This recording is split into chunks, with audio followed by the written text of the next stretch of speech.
नमस्कार, बहुत बहुत स्वागत है आपका आपके अपने चैनल द लोकल रिपोर्ट में। नमस्कार, मैं काजल सोमप्रिया द लोकल रिपोर्ट के साथ एक बार फिर से आपके सामने प्रस्तुत हूँ। आज हमारे साथ हैं प्रोफेसर ज़ैनुल आबिदीन बांडे सर। तो आज हम सर के साथ थोड़ी सी बातचीत करना चाहते हैं और सबसे पहले तो सर को कॉन्ग्रेट्स करना चाहूँगी और वेलकम करना चाहूँगी द लोकल रिपोर्ट के साथ। सर, आपका बहुत बहुत स्वागत है। शुक्रिया, thank you very much. Sir से हम बात करना चाहते हैं आज जो कि जीडीसी डोडा इस बार जो रिज़ल्ट आया 6 सेम का, उसमें पूरे जम्मू प्रोविंस में टॉप 10 में हमारी एक स्टूडेंट ने टॉप 10 में जगह बनाई है। 9th रैंक है उनका, 75% है और उनका नाम है महनूर खातून। तो सर, वो आपकी स्टूडेंट भी रह चुकी है, तो मतलब कि आपके लिए तो एक बहुत प्राउड मोमेंट है। तो हम आपसे जानना चाहते हैं कि कितना प्राउड फील कर रहे हैं, तो कुछ महनूर के बारे में। बहुत बहुत शुक्रिया, आप आए, आपने मुझसे सवाल पूछा। इस वक्त सबसे बड़ा खुशी का मकाम तो महनूर और उसकी फ़ैमिली के लिए होगा।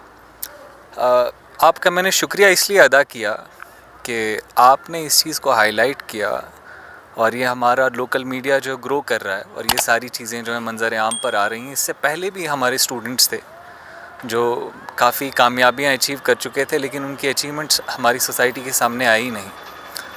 महनूर जो ये बच्ची है, हमारी स्टूडेंट, मेरी क्लास बहुत रेगुलरली अटेंड किया करती थी, टॉप 10 में आई है। उसको बहुत बहुत मुबारक, आपको मुबारक, हमारे कॉलेज को मुबारक, पूरे शहर को मुबारक। बहुत तहज़ीब याफ्ता बच्ची थी, अपने काम से काम रखने वाली।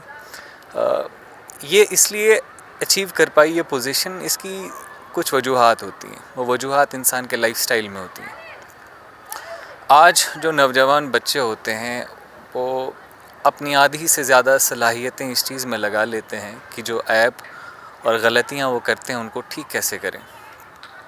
जो बेहतरीन चीज़ मैंने उस बच्ची में देखी, मैंने कभी किसी किस्म की शरारत या गलत काम या कोई ऐब उसमें पाया नहीं। एक ही काम देखा उसको, और वो पढ़ाई का, कॉलेज में। मुझे मालूम नहीं था अभी तक कि वो ज़िंदगी में बहुत सारी मुश्किलात से गुज़री है। आप लोगों ने इस चीज़ को हाईलाइट किया, इसको बहुत पब्लिसिटी दी, तो मुझे पता लगा और मेरे दिल में अपने स्टूडेंट के लिए इज़्ज़त और ज़्यादा बढ़ गई कि इतनी सारी स्ट्रगल्स के बावजूद उसने इतनी मेहनत की और हार नहीं मानी, और फिर खुदा की भी रहमत उस पर बरसी और उसने ये मकाम हासिल किया। इससे पहले भी हमारे बच्चे थे, मेरे ख़्याल से लास्ट ईयर शालिनी चंडेल हमारी एक स्टूडेंट थी, रुकैया बानू एक स्टूडेंट थी, वो भी शायद टॉप 10 नहीं बल्कि शायद फर्स्ट और सेकंड वही थे पूरी यूनिवर्सिटी के रिज़ल्ट में।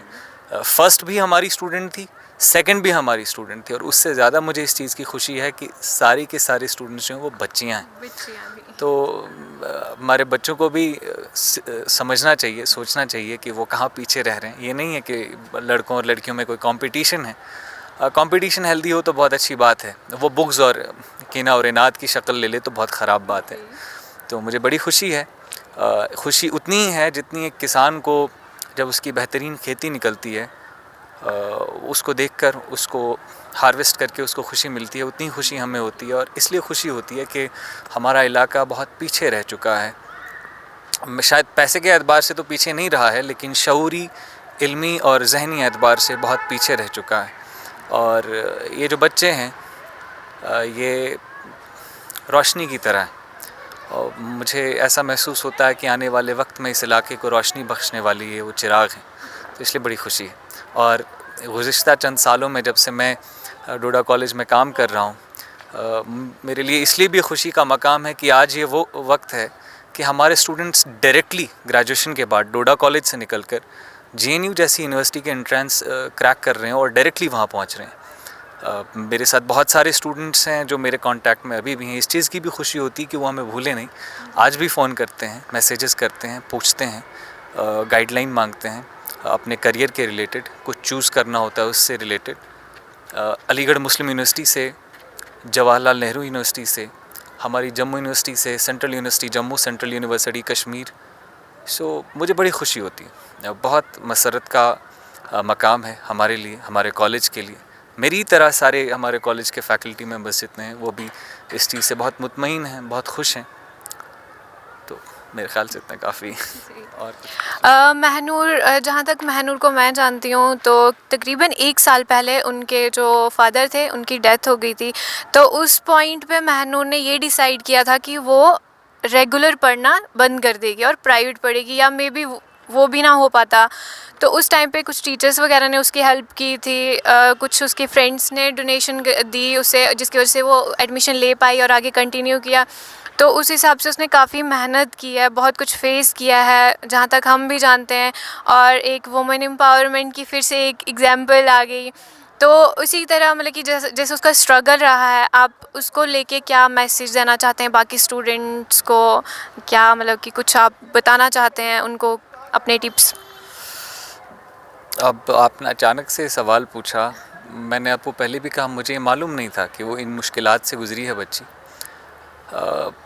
बात मैं ये करना चाहूँगा कि हमारे माशरे में ऐसे बहुत सारे बच्चे हैं जो बहुत मेहनत कश हैं, बहुत मेहनती हैं, बहुत हसास हैं, बहुत सेंसिटिव हैं, और वो मुकम्मल पोटेंशियल रखते हैं कि जिससे उनकी ख़ुद की और उनकी फ़ैमिली की और इस इलाके की भी बहबूदी हो।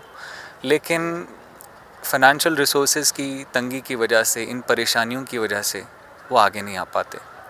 अगर किसी तरह से वो ग्रेजुएशन भी कर लेते हैं तो वो फिर यहाँ से बाहर जाकर मास्टर्स नहीं कर पाते, आगे की उनकी तालीम रुक जाती है। हमारे माशरे को ये चीज़ देखनी चाहिए कि ये जो बच्चे हैं इनकी तालीम रुक ना जाए इसलिए कि उनके पास पैसा नहीं है। कॉलेज में कई मरतबा मेरे साथ मेरे कलीग्स हम इस बारे में बात कर चुके हैं। मेरे कलीग जमशीद साहब हैं, वहीद साहब हैं, हमने काफ़ी मरतबा इस बारे में बात की कि हम एक ऐसा मैकेनिज़्म बनाएं कि कम से कम वॉलंटरी फ़ंड हम पूल करें जिसमें बहुत सारे बच्चे, और हमने ऐसा किया भी, और एक छोटे पैमाने पर ये काम होता भी रहा और अभी भी हो रहा है। और बल्कि हमने स्टूडेंट्स को भी इस बारे में कहा कि आप भी अपने लेवल पर करें। और आप देखते होंगे कि जब भी हर साल डोडा कॉलेज इसकी एक मिसाल कायम कर चुका है कि जब भी एडमिशन्स होती हैं हर साल बच्चों की कमेटी वहाँ बैठी होती है जो लोगों से 5-5, 10-10 रुपये, 20-20 रुपये, 50-50 रुपये आने वाले बच्चों से डोनेशन लेती है कि वो स्टूडेंट्स जिनके पास एडमिशन करने का पैसा नहीं होता, क्योंकि हमने देखा है हमारे कॉलेज में बहुत सारे ऐसे स्टूडेंट्स हैं जिनके पास एडमिशन करने के लिए पैसा नहीं होता, बहुत टैलेंटेड हैं, बहुत मेहनती हैं, नहीं भी हैं तो उनकी वो ग्रो करने की अपॉर्चुनिटी ख़त्म हो जाती है। तो जो खुराफात में हम पैसा लगाते हैं, बहुत सारी शो ऑफ में हम पैसा लगाते हैं, या आप ही कॉलेज में बहुत सारे फंक्शंस करते हैं, उसमें टीचर्स डे करते हैं, उसमें फ्रेशर्स करते हैं, उसमें फेयरवेल करते हैं, जायज़ खर्चा कीजिए। उन चीज़ों पर खर्चा मत कीजिए जिनका कोई आउटपुट नहीं है, जिनकी कोई यूटिलिटी नहीं है। वो आप पैसा बचाइए, अपने उन साथियों पर लगाइए। और ये सब खुफिया होना चाहिए, ऐसा नहीं कि ज़ाहिर हो कि आपने किस शख्स की माली मदद की है ताकि उसकी इज़्ज़त नफ्स को ठेस ना पहुँचे। तो हम लोगों को उन चीज़ों पर पैसा नहीं खर्चना चाहिए जो ज़ाया हो जाए, जैसे रंगीनियों पर, बहुत सारी चीज़ उस तरह की हम चीज़ों पर फ्रिवलेस एक्सपेंडिचर करते हैं। हम अभी इस सिचुएशन पे नहीं है कि हम उन चीज़ों पर ये कर सकें। तो ये सोसाइटी के लेवल पर भी, इंस्टीट्यूशन के लेवल पर भी, एज़ कलीग्स हम कॉलेज में जितने टीचर्स, असिस्टेंट प्रोफेसर्स मौजूद हैं, हम भी ये कोशिश करते हैं अपने लेवल पर कि जो भी बच्चा हमसे आइडेंटिफाई हो जाता है उसकी किसी ना किसी तरह से उसकी इयानत की जाए, उसकी मदद की जाए। वो भी इस तरह से की जाए कि उसकी इज़्ज़त नफ्स भी बहाल रहे और अल्लाह की रज़ा के लिए और उस इंसान की, उसकी भलाई के लिए। और ये करना भी इसलिए नहीं है कि हम ये ज़ाहिर कर सकें कि हम कितने बड़े हैं, हम कितने दान पुण्य के नेकी के काम कर रहे हैं, नहीं, खुदा की रज़ा के लिए और उस इंसान की बेहतरी के लिए, इंसानियत के नाते, कि उस इंसान की ज़िंदगी ज़ाया ना हो और कल को वो इंसान माशरे को और ज़्यादा फ़ायदा पहुँचाएगा। तो हम मसावात का बहुत ध्यान रखें, ये बहुत ज़रूरी है। और इस बच्ची ने जो मिसाल कायम की है, मुश्किलात, माली मुश्किलात भी, इमोशनल सिचुएशन से भी जिससे गुज़री, तो हम सब लोगों को इस चीज़ का एतराफ़ करना चाहिए, सबसे बड़ी ये बात। और जिन लोगों के पास भी फ़रागत है, वसाइल की कमी नहीं है और वो उसका सही इस्तेमाल नहीं कर रहे, उन लोगों को इस चीज़ को देखकर एक लम्हा फ़िक्रिया में अपने आप पर और हम सबको अपने आप पर गौर करना चाहिए कि हम भी रिसोर्सेज़ का बेहतरीन इस्तेमाल करके ऐसा काम करें जिससे हमें, हमारी फैमिलीज़ को, हमारे पूरे इलाके को, पूरी इंसानियत को फ़ायदा हो। तालीम का मकसद ही यही है।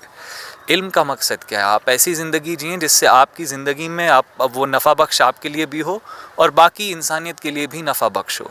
वो इल्म किस काम का जिससे और उनको नुकसान पहुँचे। तो तालीम का बुनियादी मकसद ये है। जी। तो सर का मैं बहुत बहुत थैंक्स करना चाहती हूँ कि आपने अपना कीमती वक्त निकाल के 2 शब्द हमारे लिए कहे। महनूर को भी एक बार फिर से कॉन्ग्रेट्स करते हैं हम, और आपको भी थैंक्स, आपने अपना कीमती वक्त हमें दिया, उसके लिए thank you so much sir. बहुत बहुत शुक्रिया कि आप आए और आपने समझा कि मैं इस काबिल हूँ कि मैं अपने तासुरात इस चीज़ पर दे सकूँ।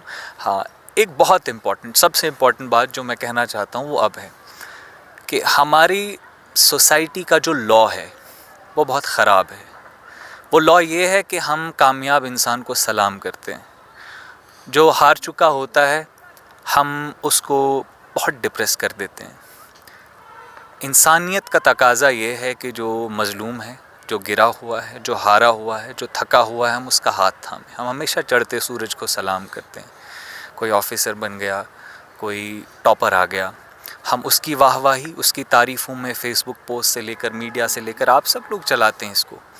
एक लम्हा उन लोगों का भी ख्याल करना चाहिए जो टॉपर नहीं है या जो क्वालिफाई नहीं कर सका।